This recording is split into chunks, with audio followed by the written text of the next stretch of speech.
Бүгүнкү биз карап жаткан маселе абдан актуалдуу. Бунун мамлекет үчүн маңызы абдан маанилүү. Адам эртең менен турганда биринчи саатты карайт, анан айнекти карайт, айлана чөйрөнү карайт. Анан барып радиосун саят. Же музыка уккан, же жаңырык уккан. Радиону сайса айтып атат, таңдын таза абасы ден соолуктун абасы деп. Кабарчылар какшап атат, айнекти карасаң кара түтүн каптап атат. Бул чындыкпы? Чындык. Анан айла жок ойлонот экенсиң да. Ачуу менен жалганды. Кара түтүн каптап атат. Түтүндүн түйшүгү. Бүгүн сиздер баяндама жасадыңыздар айлана чөйрө жөнүндө. Бирок Иса Шешенкулович айткандай мен жаратылуу баяндама калган жокмун. Сиздер бир гана ушул кара түтүн менен эмен жыгачын айттыңар да. Кече премьер-министр бюджетти карап атканда алдагы айтты, адил алыстап кетти да. Жаңы конуштардан калткан чаң дейт да. Каяктан чаң келет атат, кар басып жатса. Премьер-министр жаңы конуштарга качан барган? Силердин эч даярдыгыңар жок экени көрүнүп турбайбы? Силер суу самырдагы каптап жаткан чычканага алтыгананы, ал экологияны бузуп атабы? Чаткалда чачылма алтын баскандар чапчып алып кетип, бак дарактын баарын кыйып атабы? Айткан жоксуңар да. Бишкектин тегерендиги бар таштандырлардын көрүстөн алып кетти. Айткан жоксуңар да. Анан айтып атасыңар, биз баланчак чалабыз, баланча иш кылабыз. Эмне иш кыласыңар? 38 миллион долларды bir жылдан бери тендер өткөрө албай атабыздар. Уят да. Мына сомду. Бишкектеги жана дупты айттыңар да. Эмен деп коет да. Ошо дупту дарылайбыз деп анализ чыгарып анан Голландияга барып дары сатып келип 10 миллион сом акча коротушту да мэрия. Анан ошол мен эмен багында анда-санда басып калам, аяктан акын жазуучулар, академиктер көбүрөөк жүрөт эмеспи, анан каткырып күлүшөт, атаң көрүшүп өкмөт дейт да. Эң жөнөкөй нерсе дейт, аны изилтеш үчүн кереги жок болчу дейт. Ал адам деле тамекини көп тарса өпкөсү саргайып кетет. Түтүндөн. Биздеги эмен жыгачтардын бардыгынын жалбырактарын саргайып кеткени бул угар газ. Машиналардан чыккан угар газ дейт. Анан ушуну үчүн академик жалдап, аналитик жалдап, анан акчаны шалдаштын кереги бар беле деп каткырып күлүшөт. Анткени 5 күнгө барсаң, аяктагы эмен жыгачтары жап-жашыл бойдон турат. Шаардын ичи саргайып кеткен. Бул түтүндөн дейт. Бишкек шаары өзү негизи 100 000 машинага 300 000 адамга ылайыкташтырылган болчу. Азыр 1 миллион адам 1,5 миллион унаа дейт.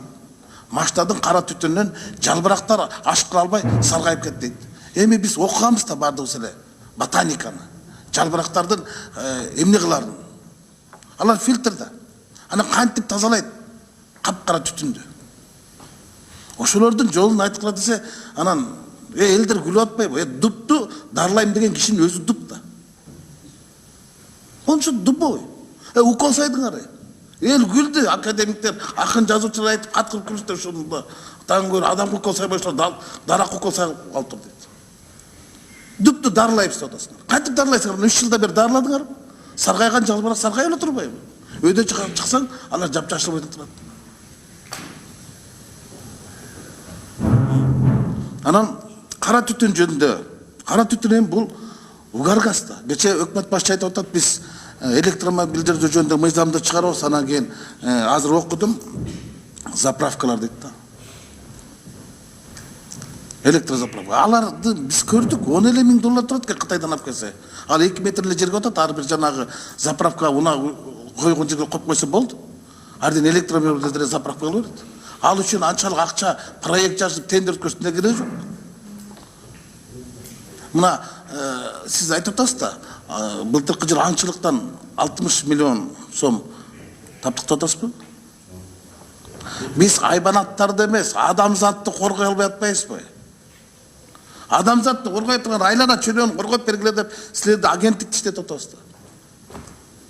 А силер болсо мониторинг деп, мониторинг жүргүзүш үчүн 38 миллион сом. Мониторингтен о жерге чыгып, паркка барсаңыз академиктер отурат кечкисин, эртең менен басышатылар. Петушокторун кийип алып, колгопторун кийип алып. Ошолордон сурасак ошолор айтып берет, акчанын деле кереги жок. Анан сиз айтып атпайсызбы? Пределный норма экен депчи, түтүндүчү.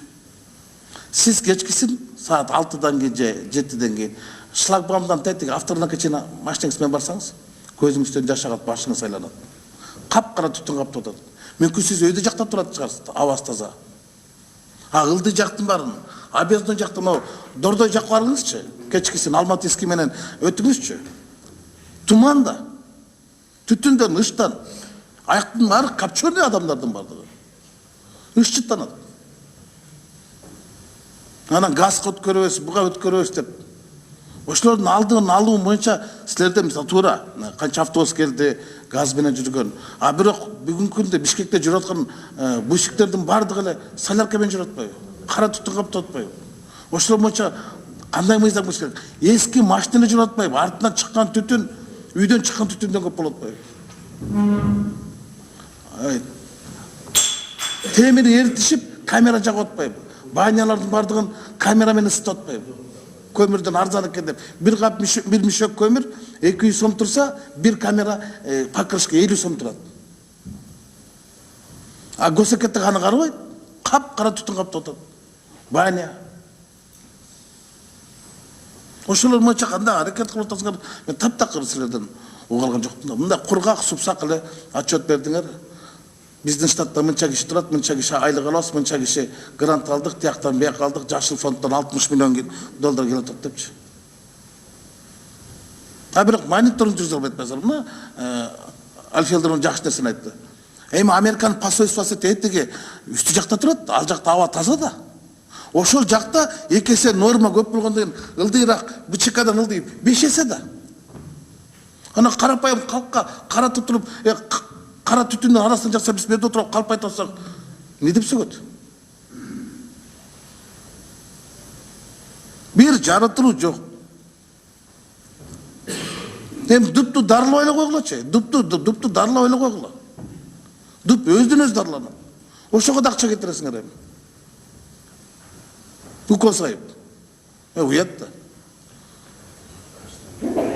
Андан көрсөк кантип ошо кара түтүндөн алабыз. Ошол жакка чыгып, Кытайга барып, Америкага барып, аларда да биздикиндей шаарлар бар. Мына азыр силер айтып атасыңар, а бирок 24 кежиде жүрөт. Бишкек бир кездеги эң жашыл, эң абасы таза шаар болчу. Бүгүнкү күндөгү эң булганыч шаарга айланды. Эмнеге? Вот бул катастрофа. Ушунун алдын алуу боюнча мен эч нерсе уккан жокмун да. Академиялык чечим чыгарып бергенде кортунду берген, ушинтип дарылайсыңар деп. Аны мэрия ошол акчасын жумшап атат да. Аны изилдешкен. Биздин илимпоздор изилдеген. Эми ошо айыкпа, бирок илимпоздор изилдеген. Ал эми жана Бишкек шаарынын түтүн боюнча туура айтасыз. Бишкек шаары Союзда 45 миң эле машинеге расчет болгон экен. Туура. Бүгүн мына 450 миң адам көп. Анын 3 миң эле бул бустар сиз айткан дизелден жүрөт. Бизде жаңы конуштар 50ден ашык Бишкекте, тегерегинде. Бизде көмүрдөн газ арзан болмоюнча, свет арзан болмоюнча бул маселе чечилбейт, ачык айтканда. Ал жагын эске алыш керек да. 28 мектеп эле Бишкек шаарында таш көмүрдө турат. 28 мектеп. Ал региондорго барбаган эле. А мындай көйгөйлөр баары каражатка, экономикага көз карашта болуп атат да.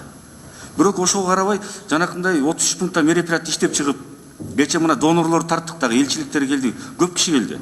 Аябай толку болду. Ал жерде сунуштарын айтып атат.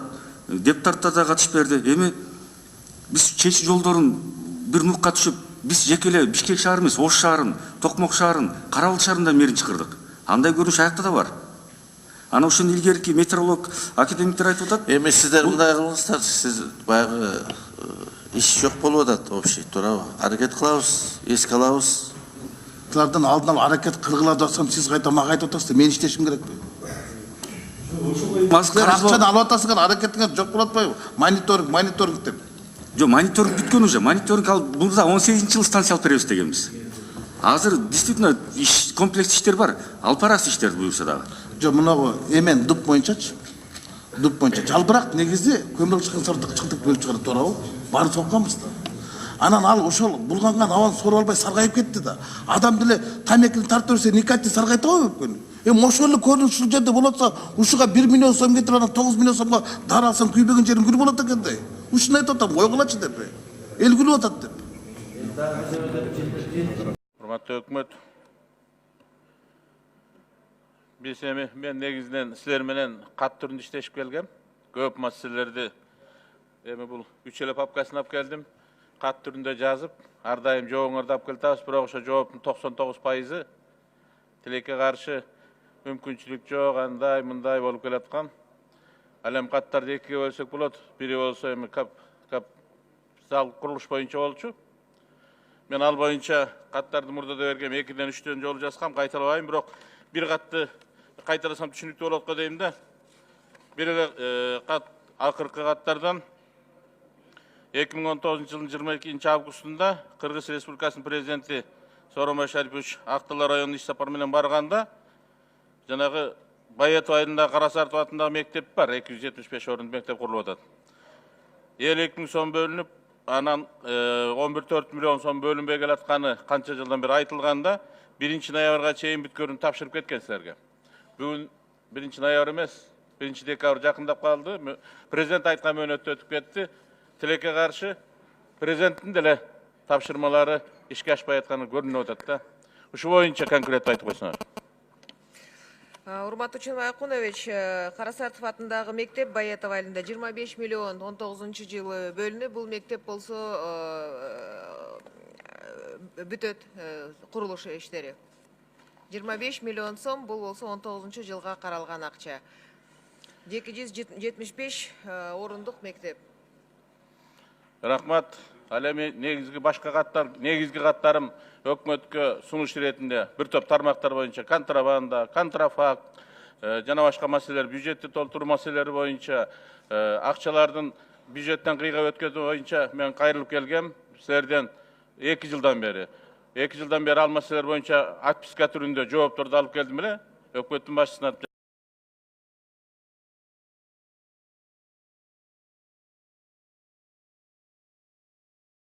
оңдойбуз деди 2020-да. Канчалык деңгээлде ишенсек болот? Оңдолобу?